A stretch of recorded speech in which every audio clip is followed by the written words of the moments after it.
Welcome to the Zero Trust Journey podcast, created by cybersecurity practitioners for those walking the same path. We share real stories, hard lessons, and hard-won victories from the field, so you can sidestep the pitfalls and deliver the wins.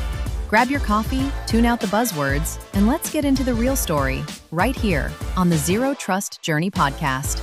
Welcome back to the Zero Trust Journey podcast, where we talk about zero trust and cybersecurity.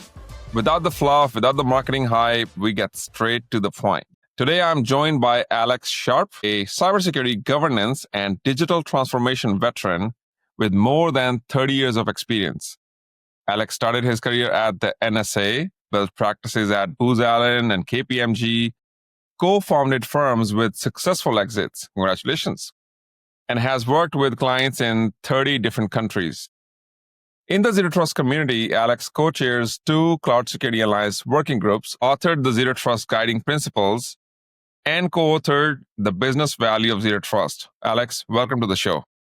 Thank you for having me, Victor. Alex, let's jump right into it. I want to talk about adoption gaps because this is a common theme we hear when it comes to Zero Trust. So Gartner found that while most organizations track Zero Trust metrics, the strategies only cover half or less of their environments. Why do so many organizations stop at partial adoption instead of making Zero Trust an enterprise-wide strategy? Well, first of all, I'd have to see the Gartner data to understand it. So pushing that aside and answering the general question, I think a lot of times there's a couple things going on here. First and foremost, when an organization is doing anything of any size and any importance, it's not unusual to start with some low-hanging fruit or to choose a subset, focus on that, kind of get it right, get the adoption flowing, work out the kinks, and then expand. So I am not aware of any organization that is deliberately saying, we're only going to do this. Right? It's usually part of a strategy. Now, with that said, I think there's another factor here. And one of them is some very well-intentioned look at Zero Trust as not an enterprise effort. So they kind of set the organization down a path of doing collections of use cases. Sure. Instead of a strategy. That, they tend to be well-intentioned, but they kind of end up like very fragmented, kind of missing the point. And if you think about it, where we've come from a cybersecurity perspective, that's kind of the culture that's been built in a lot of ways, right? In a lot of organizations, they're playing whack-a-mole. So instead of looking at Zero Trust as a strategic initiative across the enterprise, they're looking at all these little pockets, usually based on use cases. So I think there's 2 parts there. 2 parts to your question that could answer the percentage. Yeah. The one is their strategy may be a phased approach over time, which is very, very common. I see that all the time.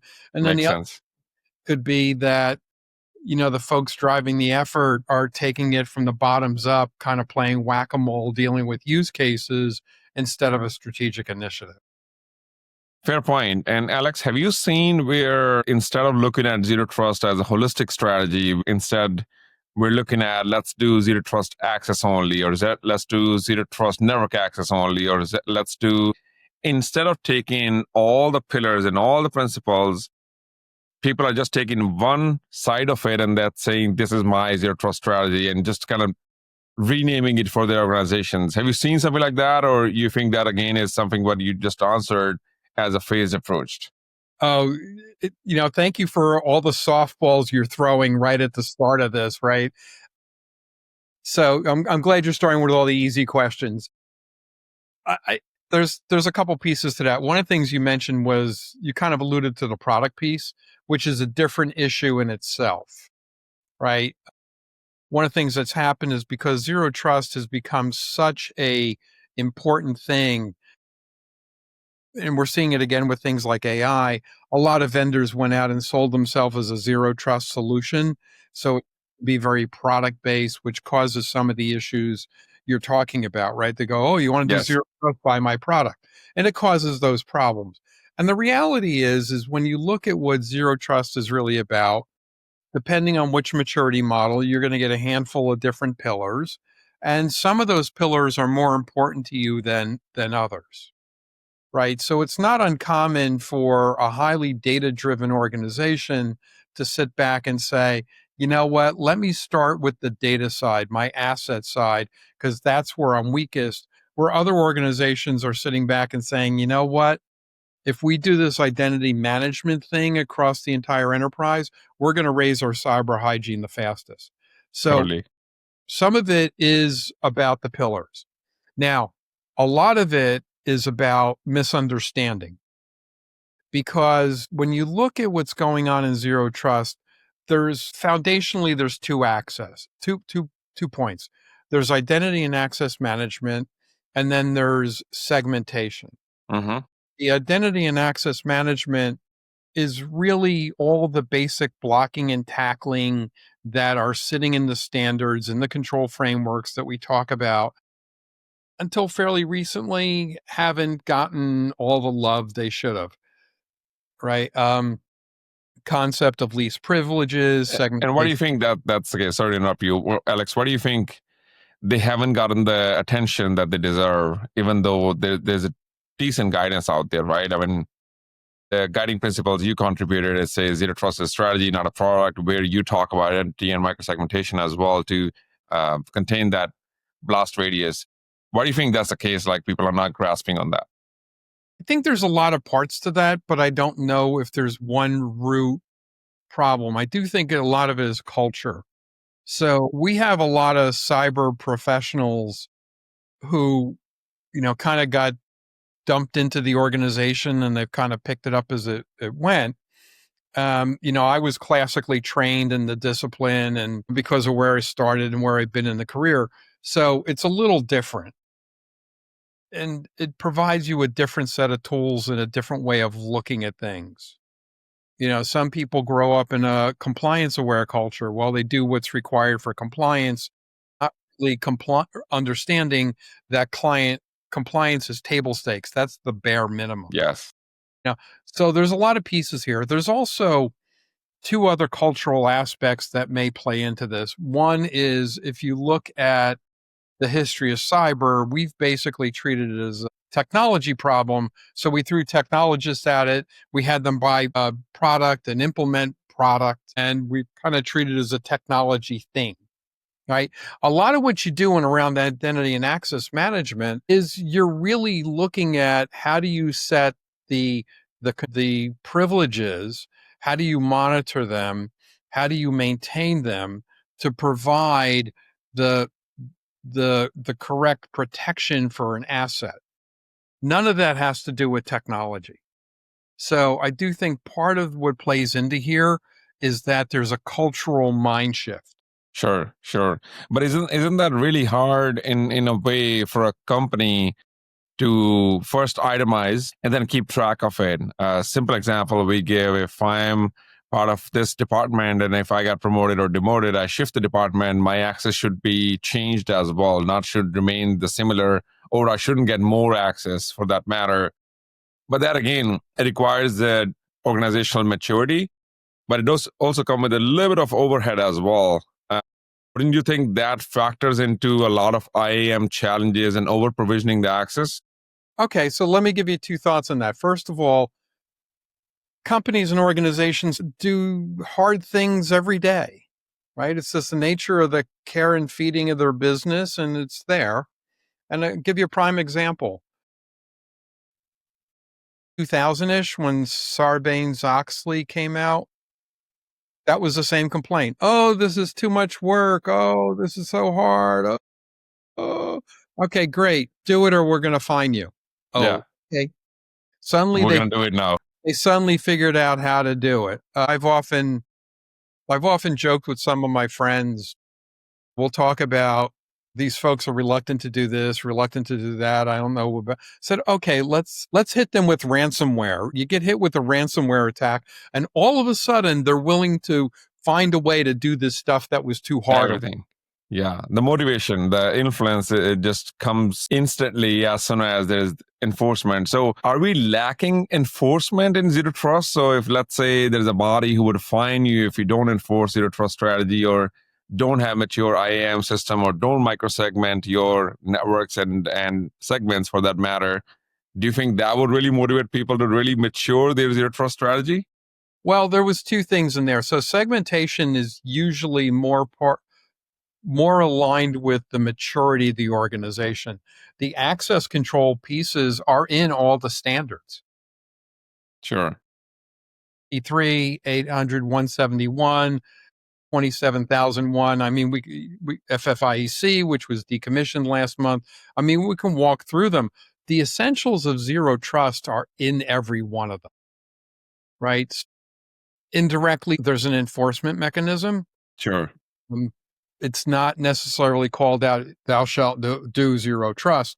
The only organization that has that is really the Department of Defense, the U.S. Department of Defense, because technically all federal agencies do, because in Executive Order 140128, it specifically says you will have a zero trust strategy, and they all have these documents. So it's kind of there, Sure. but on the commercial side, the elements are woven in and not kind of bundled under zero trust. It's really a concept. Then let me ask you this. Here's a concept for an analogy. It's like saying you're a good driver.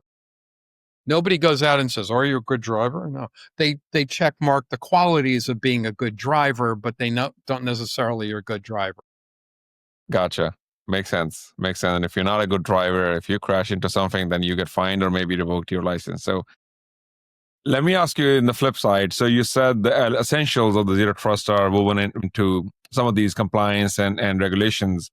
What if a company does not have to adhere by any of these compliance or regulations? Does that mean there's no real motivation for them to consider zero trust? Well, there's two sides to that.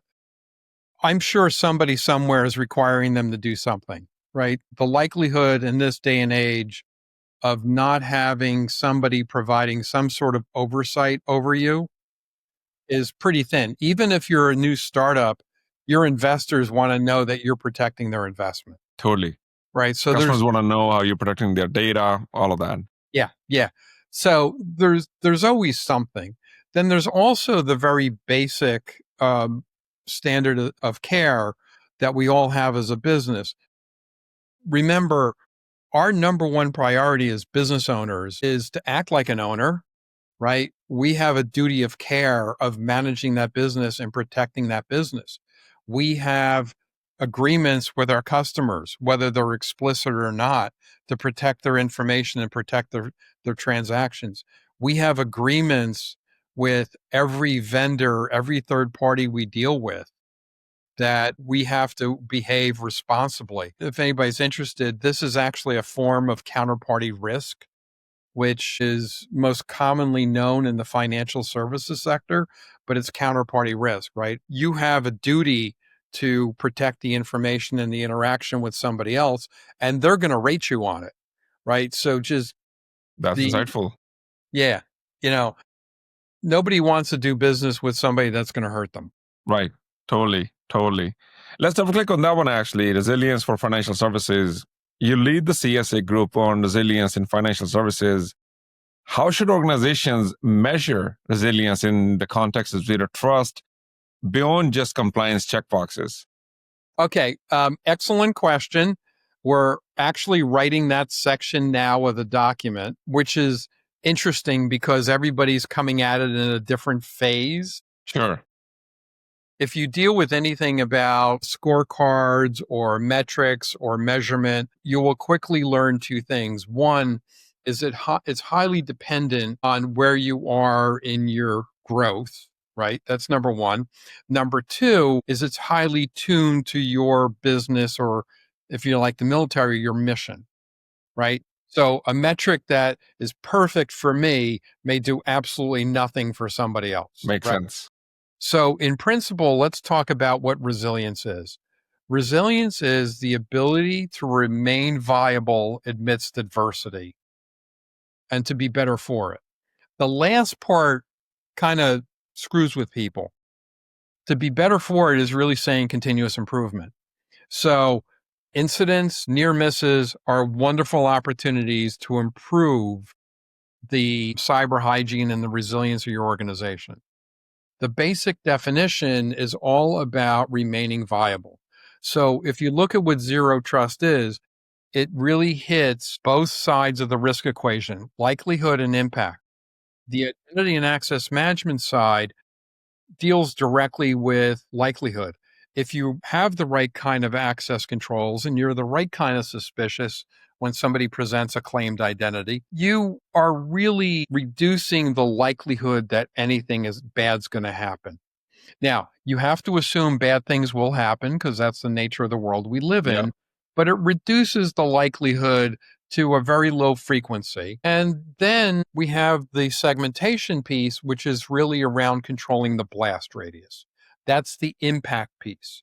So through things like segmentation, and that can live anywhere in the OSI stack, right? A lot of people think, oh, I need to recategorize my network. Oh, I got to read. No, you don't. No, you don't. You can do segmentation at an application level. You can do it electronically at data link level. You can do it anywhere in the stack. But the whole idea is to reduce the blast radius. So when something happens, less impact. Less impact means you recover, you identify faster, you recover quicker. So you're better off for the situation. Yeah, makes sense. First You of had all, me at OSI, by the way. It's been a while since I heard OSI model. it's not talked about as much as it used to be, but it comes No, up when it totally comes. makes sense. Yeah, no, I'm trained as a network engineer, so OSI TCP/IP model is what I used to talk about a lot. But since you mentioned OSI, it's been a while I heard of that. Then you get it. You get it. Totally. So here's an example. It's perfect.